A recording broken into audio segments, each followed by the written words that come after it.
Was he born to serve me? He was born to serve the state. If you believe any words that come out from the mouths of Nyesom Wike, definitely you can also believe that Sri Lanka colonized Nigeria. Wike is following the footsteps and the blueprints of Bola Tinubu.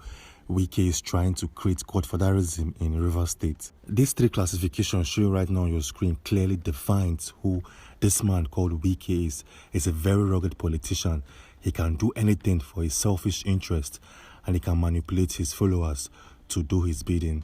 The ongoing war and conflict between him and Sim Fubara, who is the current governor of Rivers State, is not alien to the Nigerian politics. Wike wants to ultimately control and direct Fubara on what to do in Rivers State, and Fubara doesn't want to remain in the shackles and in the control of Wike. What really created this conflict? Wike, in his thirst and quest to become a godfather in Rivers State, orchestrated and designed Rivers State administration to follow his words and to respect his callings. In the last elections in the state, Wike handpicked all the state assembly members. Wike also handpicked over 23 local government chairmen in the state. And also, Wike picked and selected Fubara to become the governor of the state. If you have been paying attention, despite Wike being the Minister of FCT, he still controls the daily affairs of Rivers State in 100%. One of the surprising terms and conditions Nyesom Wike placed on Sim Fubara as the governor of Rivers State is don't make any financial approval that exceeds 5 million naira without consulting him. To better explain this, Sim Fubara as the governor of the state cannot make any financial decision or financial policies in the state that exceeds 5 million naira. If it exceeds 5 million naira, if it's 5.1 million or 5.2 million going upwards, he has to place a call, send a letter, or talk to Nyesom Wike directly before he can make any decision in the state. Surprisingly, Sim Fubara did not respect the terms and conditions he signed before becoming the governor of the state. Fubara also executed various policies in the state without consulting or speaking with any rep from the camp of Nyesom Wike. When Nyesom Wike noticed all of these irregularities coming from Fubara, he drew a blueprint, and the plan was to impeach Sim Fubara as the governor of the state. When Sim knew that impeachment was knocking on his door, he did two things, or let's say three things. First of all, he sacked his chief security officer.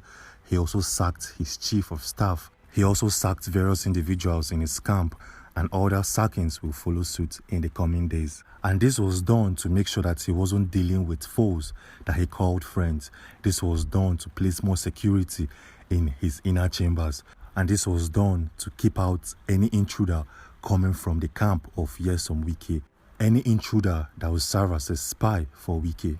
This made Wike very, very angry because Wike did a lot for Sim Fubara. Wike placed himself on the line for Sim.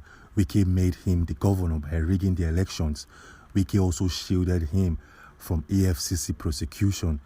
Wike gave Sim immunity from law enforcers in Rivers State. Just in case you aren't following, I'm not supporting any of these two politicians. Both Nyesom Wike and Sim Fubara should not be anywhere close to the dealings and politics in Nigeria.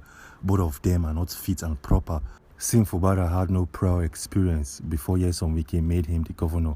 Sim Fubara was just a civil servant before he was skyrocketed into the position of the governor of the state. Nyesom Wike, on the other hand, is a man who pursues his self-interest. This man doesn't have the interest of the state at heart. This man is ready to create chaos. He's ready to rig elections. This man can do anything to retain and to test power continuously. When Fubara noticed that impeachment was crawling and walking towards his apartment and his administration body, he did 6 things to thwart the capabilities and abilities of Wike. The first thing he did was he dissolved the state executive council. Being the governor of the state, he had that power. He had the power at will, and he used it efficiently to stop impeachment from coming towards his direction. Fubara also used his supporters to carry out the rest of the actions, where 8 loyal State of Assembly members impeached the speaker. They also impeached the deputy speaker in the State House of Assembly. They elected a speaker amongst themselves, and they suspended Rivers State Chief Judge. They also sacked all 23 local government chairmen in the state. These 6 clear and efficient actions were done to stop the impeachment process. This was done efficiently to prevent Nyesom Wike from devouring and eating up Fubara in River State politics. Before then, unknown individuals went straight to the State House of Assembly and they set a particular room on fire. So, who do you think will benefit if the State House of Assembly is on fire? Is it Nyesom Wike or Fubara? I guess you know the answer. Whoever you choose orchestrated that attack in the River State House of Assembly on Sunday. But interestingly, when Fubara visited the scenes to see things by himself, a lot of security personnel on ground sprayed water on him using the water cannon and also discharged all forms of tear gas on the state governor. This is something we haven't seen in the Nigerian political scenes for a long time. Clearly, there are two different divisions in River State. Some are supporting and backing up Wike, while the rest are solidly behind Fubara. In this video showing right now on your screen, you can see that Fubara was walking with some security personnel, while other security personnel in front were firing shots of tear gas and water cannon towards the state governor. At the time of making this video, news agencies and publications have put up a call trying to reach Nyesom Wike because these guys have a lot of questions to ask. But so far, so good. Wike's phone number, his main number, is switched off at the moment, and they try to send various text messages to him so as to get more clarity, but there's no response. We haven't gotten any response from Nyesom Wike. Well, interestingly, a lot of Fubara supporters are willing and are ready to go down with him. In this particular video, we can hear someone shouting and screaming that he can die with Fubara. He doesn't care the consequences. He's ready to go down with him no matter what happens in this state. Don't underestimate the capabilities of Wike. This man is very cunning. This man can do anything. He can go to any extent. He can climb any mountain to make sure he achieves his own personal goals and personal interests.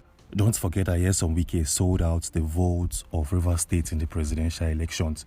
He sold out the votes of River State indigents and residents because he wanted to become the FCT minister. At first, he was pursuing to become the president of Nigeria, but some elites, some backbones in PDP never wanted Nyesom Wike to become the flag bearer.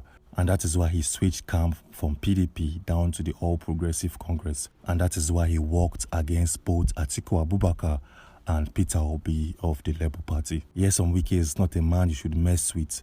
And we have a video that explained and exposed all of his tricks and tactics before the presidential elections. That video will show you and tell you what he did to Peter Obi, what he did in the People's Democratic Party, and what he did for the All Progressive Congress behind the scenes. If you want to watch that video, click on the video showing right here on your screen. Click on this particular video and I'll